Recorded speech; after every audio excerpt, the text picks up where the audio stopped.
Supreme court का। It is the final court of the appeal of India. India में final court of the appeal, appellate jurisdiction का जो final court है वो है supreme court. फिर है next, it was the authority to be hear appeal against the decision made by the high court of all the state.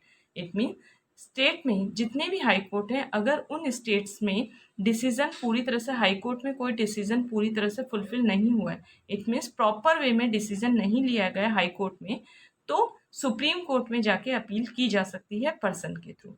It means अगर कोई decision high court का चीफ जस्टिस ढंग से नहीं ले पा रहा है, प्रॉपर वे में नहीं ले पा रहा है अपना डिसीजन, या फिर जो मेन विक्टिम है वो हाई कोर्ट में जा सकता है डिसीजन के लिए। इट मीन्स हाई कोर्ट में अपील कर सकता है। फिर हाई कोर्ट, अगर कोई डिसीजन हाई कोर्ट में ढंग से नहीं लिया गया है तो हाई कोर्ट का ऐसा मैटर सुप्रीम कोर्ट में जा सकता है, सुप्रीम कोर्ट में डिसीजन प्रॉपर वे में लिया जा सकता है ढंग से। फिर नेक्स्ट हमारा पॉइंट आ जाता है, अपीलेज जुरिस्डिक्शन को भी हम अलग अलग टाइप्स में डिवाइड करते हैं। अपीलेज जुरिस्डिक्शन में सबसे फर्स्टली हमारा कॉन्स्टिट्यूशनल, सेकेंडली हमारा सिविल, थर्डली हमारा क्रिमिनल। तो सबसे फर्स्टली हमारा according to article 132 of the constitution, constitution के आर्टिकल 132 के according, if the high court proves that an important question regarding the law of the interpreting the constitution is present in a dispute, then appeal against the decision made by the high court also may be the supreme court. It means constitution के law से related अगर कोई matter है, वो matter सबसे firstly हमारा high court में जाता है। लेकिन अगर हाई कोर्ट में वो डिसीजन पूरी तरह से फुलफिल प्रॉपर वे में नहीं लिया जाता है, तो उससे रिलेटेड मैटर सुप्रीम कोर्ट में अपील की जा सकती है। ये है कॉन्स्टिट्यूशन। एक बार वापस देख लीजिए स्टूडेंट, कि अगर कॉन्स्टिट्यूशन के किसी भी आर्टिकल में जो प्रॉपर वे में लॉ से रिलेटेड डिस्कशन है या फिर कोई डिस्प्यूट है, वो जो हाई कोर्ट फुलफिल नहीं कर पा रहा है, डिसीजन के थ्रू फुलफिल नहीं कर पा रहा है, तो वो हाई कोर्ट से मैटर अपील की जा सकती है सुप्रीम कोर्ट में। फिर नेक्स्ट हमारा आ जाता है civil. In the beginning of the constitution provides in this context that in supreme court only cases from the High Court could be heard in which the dispute amount is more than 20,000 rupees. As per the 13th Constitutional Amendment Act of the 1973, this restriction of limit of amount 20,000 have been removed. This has been provided to that all such civil cases. सबसे firstly हमारा जो constitution में ये provision दिया गया था, constitution में ये प्रोविजन दिया गया था कि हाई कोर्ट से मैटर, सिविल मैटर, केवल सुप्रीम कोर्ट में वो मैटर ही जा सकते हैं जिनका अमाउंट 20,000 से रिलेटेड होता है। इट मीन्स 20,000 अमाउंट से रिलेटेड मैटर ही हाई कोर्ट से सुप्रीम कोर्ट में जा सकते हैं। लेकिन 30th कॉन्स्टिट्यूशनल अमेंडमेंट एक्ट 1973 के अकॉर्डिंग ये जो 20,000 की लिमिट थी, ये 20,000 के मैटर जो हाई कोर्ट से सुप्रीम कोर्ट में जा सकते थे, 20,000 की लिमिट को रिमूव कर दिया गया। अब कोई से भी सिविल केसेस हाई कोर्ट से सुप्रीम कोर्ट में जा सकते हैं, एनी सिविल केसेस। फिर है हमारा next criminal. Criminal it means सबसे फर्स्टली हमारा in which subordinate court has released a criminal.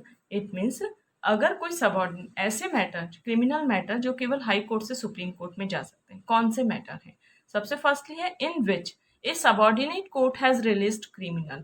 It means कोई subordinate court, it means district court, अगर क्रिमिनल को रिलीज कर देता है, फ्री कर देता है, and the high court reject this decision, लेकिन हाई कोर्ट सबऑर्डिनेट कोर्ट के इस डिसीजन को रिजेक्ट करता है, the sentence and the convicted person to death, और हाई कोर्ट इसको रिजेक्ट करके, सबऑर्डिनेट कोर्ट के डिसीजन को रिजेक्ट करके पर्सन को डेथ की पनिशमेंट दे देता है।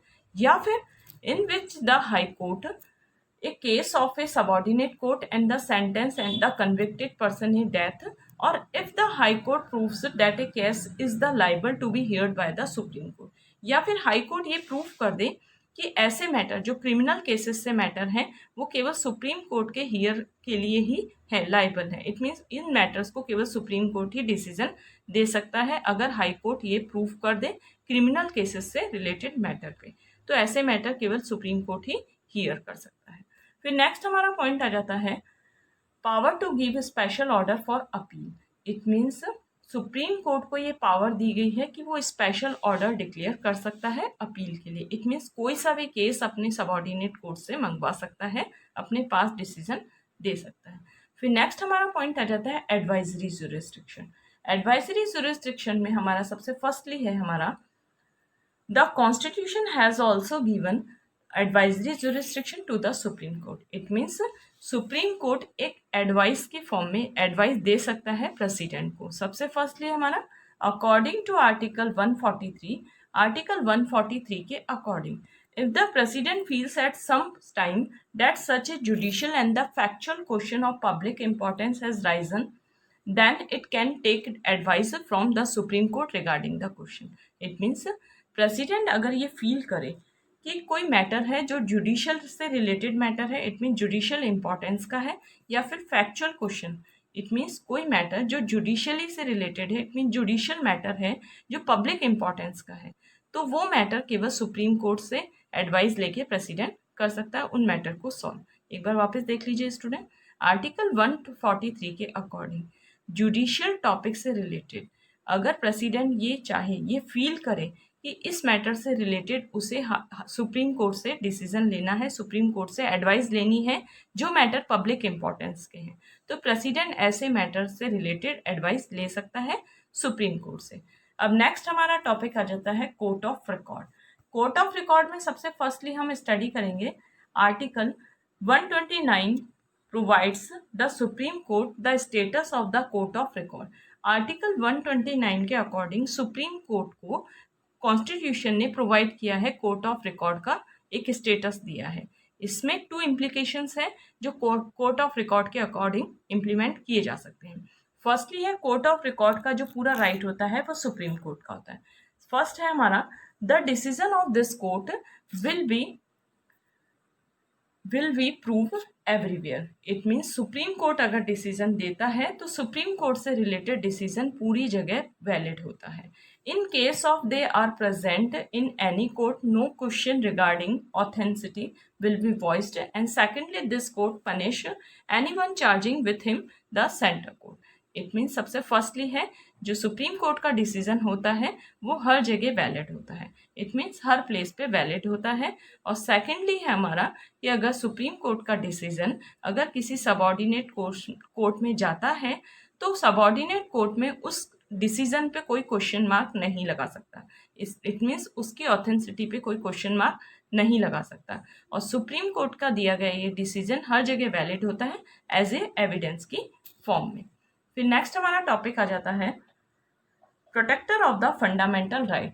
It means supreme court fundamental rights का प्रोटेक्टर होता है। सबसे फर्स्टली हमारा protector of the fundamental rights में supreme court of India is the protector of the fundamental rights. हमारे कॉन्स्टिट्यूशन में सिटीजन्स को फंडामेंटल राइट्स दिए गए हैं, उन फंडामेंटल राइट्स को प्रोटेक्ट करने का काम जो सुप्रीम कोर्ट है वो करता है। सुप्रीम कोर्ट के पास, इट मीन्स हाई कोर्ट के पास भी कुछ जो रिट्स हैं, writs it means special order दिए गए हैं जिस बेस पे protector of the fundamental rights होता है सुप्रीम कोर्ट और हाई कोर्ट।